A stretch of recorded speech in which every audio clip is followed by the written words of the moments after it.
बात करते हैं माइक्रो इरिगेशन के बारे में। कल हमने देखा था स्प्रिंकलर इरिगेशन। स्प्रिंकलर इरिगेशन के बारे में पूरा हमने देख लिया था, क्या क्या उसके कंपोनेंट वगैरह हैं, कितने तरीके का वो है। आज माइक्रो इरिगेशन के बारे में बात करते हैं।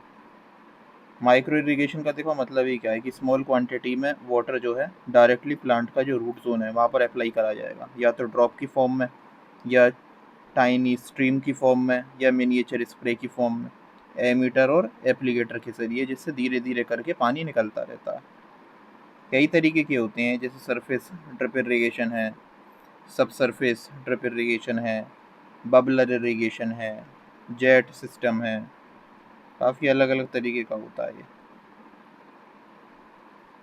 जैसे कि सरफेस ड्रिप इरिगेशन हो गया, इसमें पानी जो है डायरेक्टली सॉइल सरफेस पर अप्लाई करते हैं प्लांट के रूट जोन के पास में। इसको आप देख सकते हो, बाकी प्रेशर वगैरह सब इसमें मेंशन है।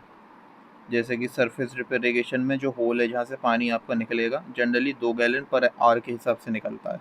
सिंगल आउटलेट की अगर हम बात करें, सिंगल आउटलेट एमीटर की केस में, लाइन सोर्स एमीटर के केस में ये आपका 3 गैलन पर आवर के हिसाब से निकलता है, पर 3.5 पर 3.3 फीट के हिसाब से। एक सब सरफेस ड्रिप इरिगेशन होता है, जिसमें जो पानी है वो ड्रॉप बाय ड्रॉप डायरेक्ट हमने नीचे पाइप लगा रखे होते हैं, लगभग 15 सेंटीमीटर नीचे प्लांट के रूट जोन के पास। वहाँ पे अपने आप पानी धीरे धीरे रिलीज होता रहेगा।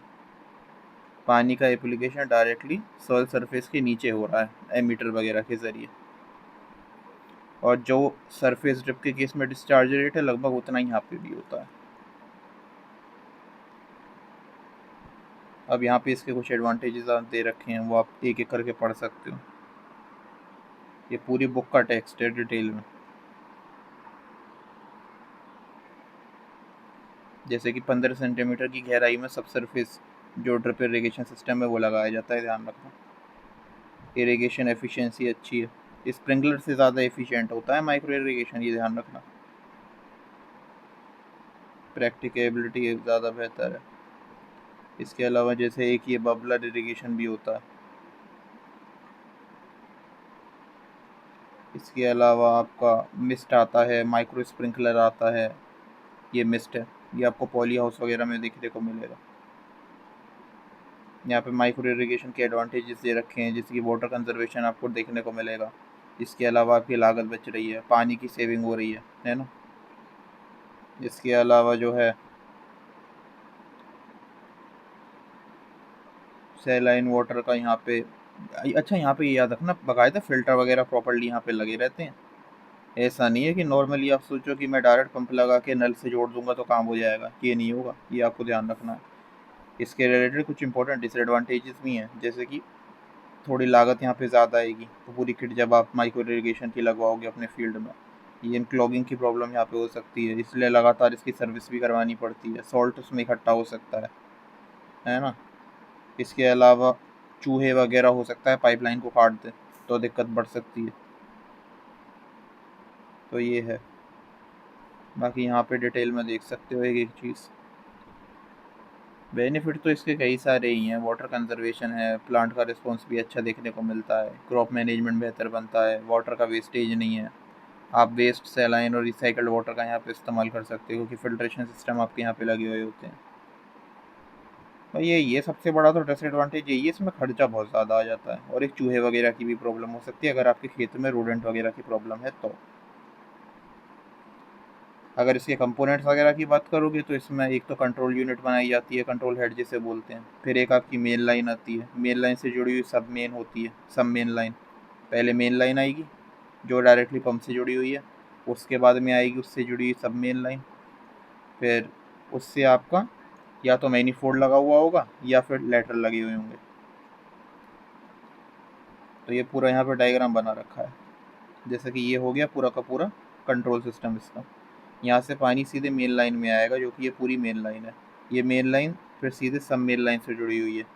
अब ये सब मेन लाइन जो है, क्योंकि क्रॉप इधर भी है और क्रॉप इधर भी है, तो यहाँ पे इन्होंने 2 मैनीफोल्ड का यूज़ किया है, एक ये वाला और एक ये वाला, और इनसे इन्होंने लेटर लगा दिए हैं। इन्हीं पर जो है एमीटर यहाँ पे इक्वल डिस्टेंस पर लगा रखे हैं। ये है। जो कंट्रोल बेस सेक्शन है उसमें कई सारी चीज़ें होती हैं, जैसे पानी को पंप करने के लिए लगा रखा है यहाँ पे, ये इंजेक्टर पंप है। इसके अलावा प्रेशर नापने के लिए प्रेशर गॉज है, वाटर का वॉल्यूम नापने के लिए वाटर मीटर वगैरह लगा हुआ है, फिल्ट्रेशन सिस्टम है, काफ़ी सारी चीज़ें रहती हैं। एमीटर यहाँ पे जो है वो दो तरीके के होते हैं, जैसे कि एक होते हैं ऑनलाइन ड्रिपर और एक होते हैं इनलाइन ड्रिपर। इनलाइन ड्रिपर तो जब कंपनी में मैन्युफैक्चरिंग के दौरान पूरी की पूरी ड्रिप की पाइप बनती है ना, तो उसी के अंदर लगा देते हैं। जबकि ऑनलाइन ड्रिपर में होता ये है कि पाइप में होल करके आपको ड्रिपर यहाँ पे लगाना पड़ता है। बाकी यहाँ पे देख सकते हो फ्लशिंग सिस्टम के बारे में यहाँ पे थोड़ा बता रखा है। जो भी आपका लेटरल है, लेटरल के आखिर में जनरली लगाया जाता है, ताकि जितना भी इसमें मान लो फिल्टर सिस्टम को पास करके कोई डेब्री वगैरह कुछ चीज़ आ गई है तो वो सब निकल जाएगा। ये आपको ध्यान रखना है। जितने भी पार्टिकल वगैरह आ गए हैं, ऑर्गेनिज्म है कोई, वो सब चीज़ें हट जाएंगी। फ्लशिंग सिस्टम का काफ़ी इंपॉर्टेंट रोल होता है। बाकी क्या क्राइटेरिया रहता है माइक्रो इरिगेशन डिज़ाइन करने का, वो यहाँ पे सारे पॉइंट मेंशन है, चेकलिस्ट पूरी यहाँ पे मेंशन है, सब आप पढ़ सकते हो। कौन कौन से फैक्टर पे डिपेंड करेगा, डिपेंड करता है कौन सा क्रॉप आप ग्रो कर रहे हो, मतलब कौन सा माइक्रो इरिगेशन सिस्टम आप चूज़ करोगे, किन किन बातों पे डिपेंड करेगा। ये डिपेंड करेगा कौन सा क्रॉप आप ग्रो कर रहे हो, इसके अलावा आपके फील्ड की टोपोग्राफी कैसी है, यानी कि लैंड की टोपोग्राफी कैसी है, इसके अलावा सॉइल टाइप कैसा है। जैसे कि क्रॉप के केस में अगर हम बात करें तो मेनली जो ऑर्चर्ड आपने देखे होंगे वहाँ पे माइक्रो इरिगेशन होता है। इसके अलावा पॉली हाउस में फ्लोरिकल्चर क्रॉप्स के केस में आपने देखा होगा। इसके अलावा वेजिटेबल्स, जो भी क्रॉप्स आपके रो क्रॉप्स होते हैं ना, जो एक सीधी रो में लगते हैं, उनके लिए ड्रिप इरिगेशन सबसे सही रहता है, ये ध्यान रखना। जैसे कि ये वेजिटेबल्स के केस में रो क्रॉप है ना, देखो एक रो में लगे हुए हैं और इसी रो में इन्होंने एक सिंगल ड्रिप डाल दी है। ये आपका फ्रूट ट्रीज के केस में है, सिंगल ड्रिप डाली जा सकती है। ये पूरा का पूरा इसका बेसिन है, ये बीच में पौधा लगा हुआ है और ये ड्रिप डाल रखी है। ये तो सिंगल लाइन है, इसमें डबल ड्रिप भी डाल सकते हो, या फिर इस तरीके से स्पाइरल करके भी डाला जा सकता है। ये यहाँ पे जो फ्लशिंग मैनीफोल्ड सिस्टम है वो बता रखा है। जैसे ये मेन लाइन हो गई, इससे सब लाइन जुड़ी हुई है, अब इससे ये जो है ये मैनीफोल्ड हो गया।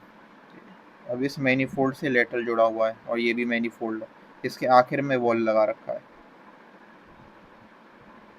ये इस तरीके का होता है फ्लश वॉल। ये यहाँ पे भी हो सकता है, या फिर अगर आप यहाँ पे मैनीफोल्ड ना लगाओ तो फिर ये डायरेक्ट यहाँ पे भी लग जाएगा। एक यहाँ पे, एक यहाँ पे, एक यहाँ पे, एक यहाँ पे, एक यहाँ पे, इस तरीके से, जैसे कि यहाँ पे दे रखा है देखो, इस तरीके का होता है फ्लश मैनीफोल्ड। जैसे कि यहाँ पे लगा हुआ है, इसमें इस तरीके से सेक्शन बने होते हैं, एक लेटरल इसमें आ जाएगा, एक लाइन इसमें आ जाएगी, एक लेटरल लाइन इसमें आ जाएगी, एक लेटरल लाइन इसमें आ जाएगी। जैसे कि ये यहाँ पे देखो, ये पंप है, ये पानी सीधे इधर से मेन लाइन में आ गया, ये मेन लाइन है पूरी की पूरी, फिर इससे ये जुड़ी हुई है सब मेन लाइन और इससे डायरेक्टली लेटरल लगा रखा है, और इसके आखिर में जो है फ्लश होल लगा दी है।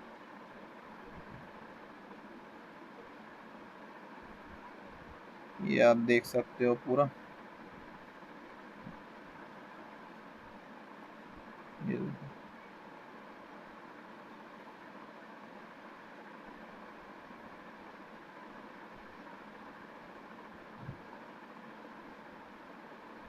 ये पूरा टॉपिक